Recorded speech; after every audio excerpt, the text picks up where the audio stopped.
90.o सुनो कान लगा के।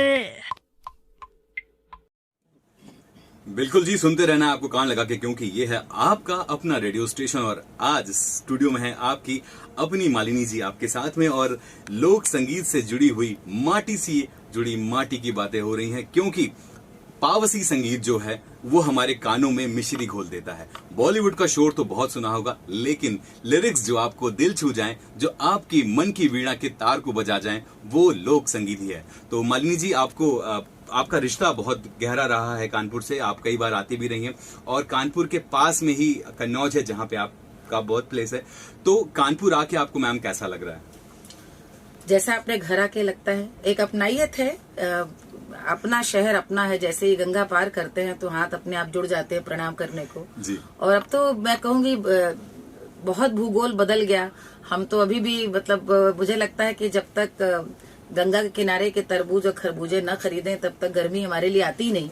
तो वो मेरे लिए कानपुर का वही मतलब है। आज भी जब अब चूंकि बैराज बन गया है, सड़क हम लोग तो पुराने वाले पुल से ही गुजरते थे जी। और असल में एक मुझे लगता है हर एक व्यक्ति जो सुन रहा होगा इस बात से कहीं न कहीं सहमत होगा कि हर इंसान उसके बचपन के तार जहां से भी जुड़े होते हैं, वो रिश्ता, वो पूरी अपनाइयत जिंदगी भर उसके साथ रहती है। तो हमारा पूरा मायका में ससुराल सब कुछ कानपुर से जुड़ा रहा। आपको पता है कि हम लोग कानिकुब्ज लोग हैं और हम लोगों का पूरा जो परिवार परिवेश है वो रिश्तेदारी सब आसपास है।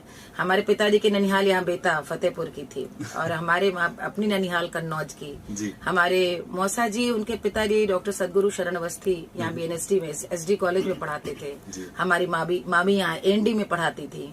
मौसा जी मौसी दोनों पढ़ाते थे। हमारे ससुर, जब मेरे ब्याह हुआ तब की बात बता रही हूँ, वो यहीं पर आर्यनगर में ही रहे और सिंप्लेक्स कास्टिंग में काम करते थे जी। और बाद में जो आपके यहाँ उन्नाव रोड में फैक्ट्रीज हैं उसमें भी उन्होंने काम लिया। लेकिन फिर जितनी खेती एती भी हम लोग के यहाँ की, हम लोग अपने गांव जाते रहे, मसवानपुर, रावतपुर, सलेमपुर, तो अकबरपुर, पुखराया तक। तो आप समझ सकते जब मैं इन इलाकों की बात कर रही हूँ कि हमारे लिए कानपुर जी अच्छा लग रहा है मुझे। आपने इतना सारा कानपुर के बारे में बताया और इतने रिश्ते कानपुर से बता दिए। I feel very good. मतलब थोड़ी देर पहले तक थोड़ा सा मैं कॉन्शियस हो रहा था कि क्योंकि जब आप किसी के बहुत बड़े फैन होते हैं, जिसकी आवाज के बहुत बड़े फैन होते हैं, मैं खुद से ब्रज भाषा में गाता हूँ जी। ब्रज में ठाकुर जी के और राधा रानी के जो भजन है वो मैं गाता हूँ। और इसीलिए कि जो बेस हमारा है वो लोक संगीत है, जो बेस हमारा है वो हमारी भारतीय संस्कृति है। नहीं तो पता नहीं किस किन गानों पे लिरिक्स बनते हैं और कानों में बम फोड़ देते हैं। लेकिन जब सुनते हैं होरी खेले मसाने में, केसरिया बनना और भी जो सॉन्ग्स हैं, उसके लिरिक्स को अगर आप सुनेंगे ना तो आपका दिल खुश हो जाता है। आपको मैं एक बात बताती चलूं, ये जो कानपुर है, यहाँ की जो संगीत में जो खासतौर पे बोली है जी, अवधि के संग संग यहाँ पे ब्रज का भी असर है जी बिल्कुल। और कहीं न कहीं थोड़ा सा उधर जाएंगे तो बुंदेलखंड का भी। तो इसलिए जो ठेठ अवधि है वो कानपुर की नहीं है। वो जितना आपको लखनऊ, रायबरेली, सुल्तानपुर उस तरफ मिलेगी, कानपुर में आते आते ये ब्रज के निकट और थोड़ी सी रस ज्यादा है, खड़ी बोली के ज्यादा निकट है। तो हमारे यहाँ हम लोग अपनी ताई जी वगैरह से जो रिश्ते में गौनई में जो हम लोग गाने सुनते रहे, बहुत सारे शादी ब्याह के खास तौर पे जो गौनई के गीत हम लोग गाते हैं वो सब कानपुर का ही लोक साहित्य है और उसका रस बिल्कुल अलग है। वहाँ गीतों में एक बहुत शरारत है, बहुत खुलापन है, लेकिन शब्दों में बहुत कह सकते हैं सरलता है जो बहुत जल्दी समझ में आती है। मुझे याद है हमारी दादी मिर्जापुर में हमारा बचपन बीता, तो वो कानपुर से थी। तो वो जब गंगा नहाने जाए तो गाती थी, मेरी छोटी सी है नाव तेरे जादू भरे पाँव, मुहे डर लागे राम, कैसे बिठाऊं अपनी नाव में। मेरी छोटी सी है नाव मेरे जादू भरे पाँव, मोहे डर लागे राम, कैसे बिठाऊं अपनी नाव में।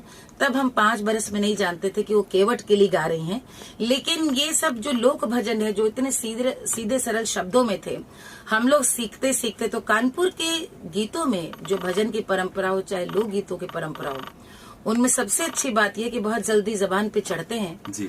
और इसीलिए बहुत लोकप्रिय होते हैं। मुझे आज भी एक बात मैं कह सकती हूँ, यदि इस पूरे प्रोग्राम को हमारी भाभियां सुन रही हों, हमारी नंदे सुन रही हों, सखी सहेलियां सुन रही हों, तो कानपुर की जितनी भी घरेलू गायिकाएं हैं सबसे अंडररेटेड सिंगर्स हैं दुनिया की। कहने का मेरा मतलब कि सब अपने आप में एक गौहर है। क्या ढोलक बजती है कानपुर में, क्या गाती हैं, लेकिन अंडररेटेड इसलिए कह रही हूँ क्योंकि ये चीजें जब मंच पे नहीं आती और मुझे लगता मंच के लिए बनी भी नहीं है, शगुन रचने के लिए बनी है, वहां पे कानपुर का कोई जवाब नहीं।